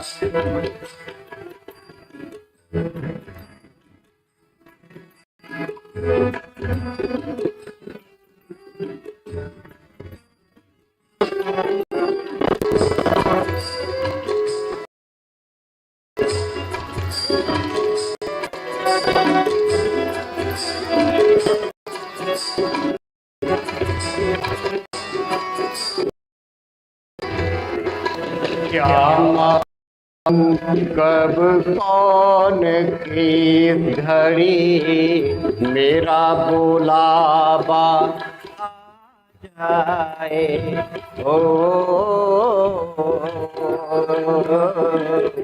क्या मालूम, कौन जानता है हम कब मरेंगे।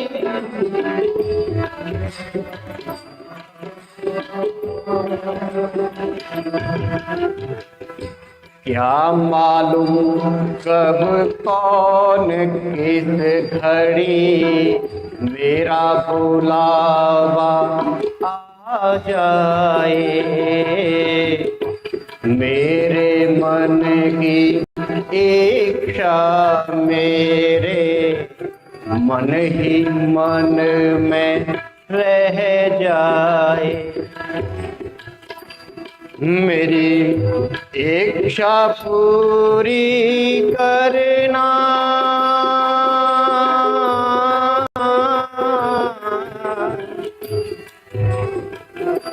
मेरी इच्छा पूरी करना, मेरे प्रियतम करुणा निधान, मेरे प्रियतम करुणा निधान, करता रहूं मैं गुणगान, मुझे तो ऐसा वरदान।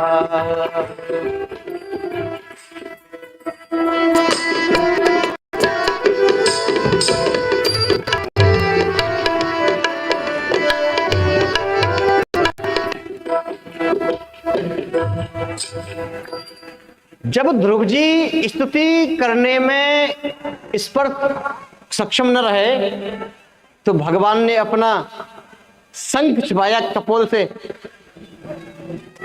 स्पर्श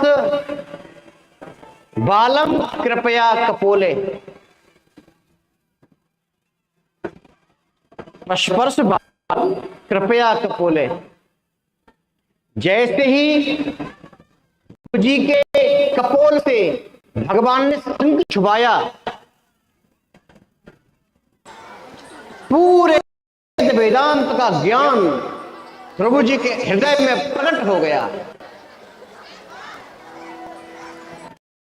परमात्मा जब कृपा करते हैं, स्तुतियों की झड़ी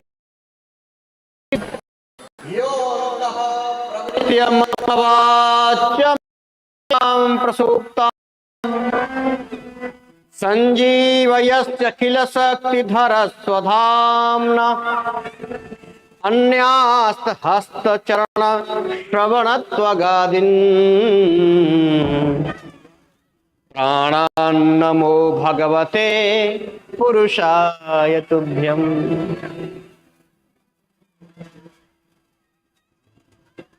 जब किसी के जीवन में प्रभु का प्राकट्य होता है, श्लोक मंत्र स्तुति की झड़ी लग जाती है,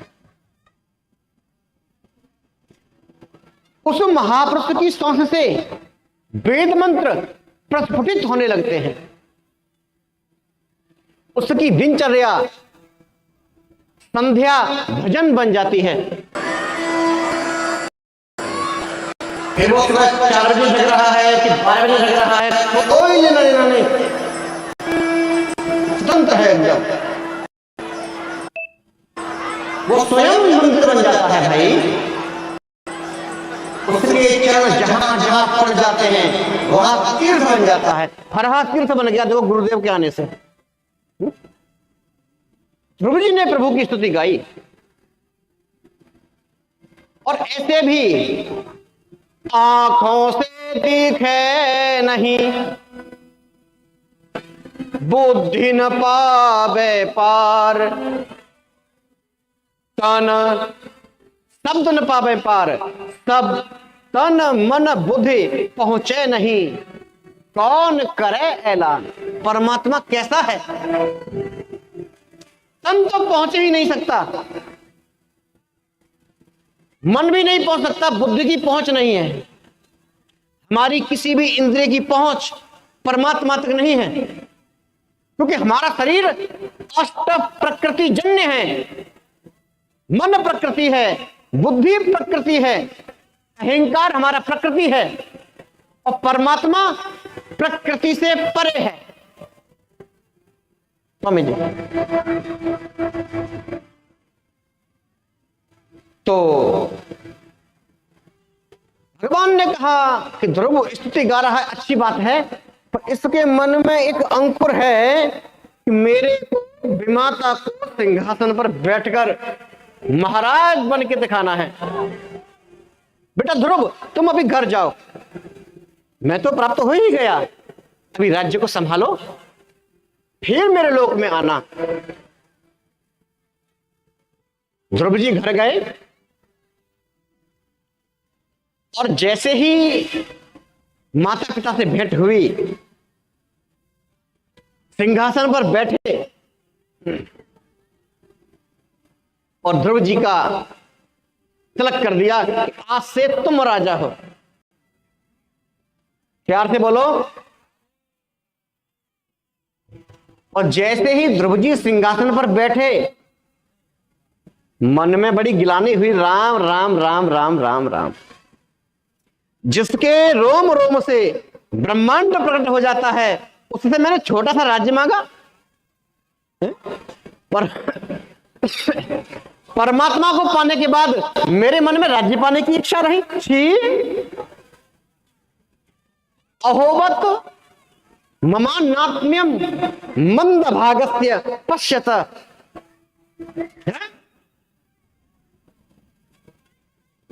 भवच्छिदम पादमूलम गंता याचे ददंतव। राम राम राम। छोटा सा पृथ्वी का टुकड़ा, बड़ी ग्लानि हुई ध्रुव जी को। उत्तम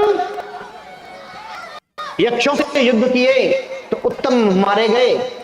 ध्रुव जी को इतना क्रोध आया, यक्षों पर टूट पड़े, भयंकर हुआ ध्रुव जी से। और जब युद्ध की चरम सीमा में प्रवेश कर रहे थे तो आकाश से स्वयंभू मनु उनके बाप आए। अब मनु ने कितना मारने को ध्रुव जी को दिया। नारायण मार्गो हि साधूनाम ऋषिकेशानुवर्तिनाम। पुत्र, तुम जिस मार्ग पर चल रहे हो कि साधुओं का मार्ग नहीं है, वैष्णवों का मार्ग नहीं है, भक्तों का मार्ग नहीं है। तुमको तो तितिक्षवः कारुणिका सुहृद सर्वदेहि नाम आजाद प्रभा शांतम साधव साधभूषण। तुमको तो भगवत प्राप्ति हुई है, तुम्हें तो विमन्य वह क्रोध को जीतने वाला होना चाहिए। और वैष्णव भक्त का, साधु का किसी से द्वेष नहीं होता, शत्रु होने का तो प्रश्न ही नहीं। वैष्णव तो वो है जो कभी किसी पर प्रहार नहीं करता। मनु जी ने उपदेश दिया, ध्रुव जी शांत हो गए। क्यों जी? एक बात सोचने की है। ध्रुव जी को परमात्मा की प्राप्ति हुई, दर्शन हुआ, वरदान लेकर के वापस लौटे हैं। भगवान का दर्शन करने के बाद भी गुस्सा आ गया, क्रोध आ गया। बड़ी विचित्र बात है। गुरुदेव कहते थे ध्रुव जी को भगवान तो मिले थे पर भागवत नहीं मिली थी जी। भगवान मिले, भगवत दर्शन हुआ, पर भागवत नहीं मिली।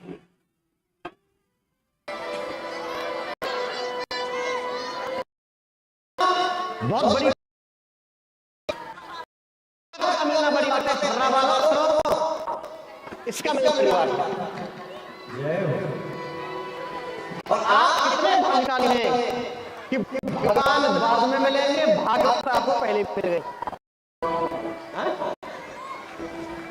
भगवत प्राप्त, भागवत से भगवत प्राप्ति हो वो अच्छा है। अर्थात भगवत प्राप्ति से भी ज्यादा महत्व भागवत का है। स्वामी जी, भगवान की दर्शन से ज्यादा महत्व भागवत कथा का है, भागवत सत्संग का है। हम ये कहना चाहते हैं, भाग्योदयेन बहुजन्म समर्जितेन सत्संग मंच लभते पुरुषो यदा वै। करोड़ों जन्म के भागवत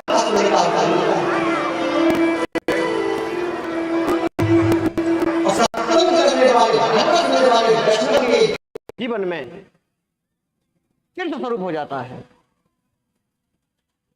तो मैं ये कहना चाहता हूं कि भगवत दर्शन करने वाले क्रोधी रह सकते हैं।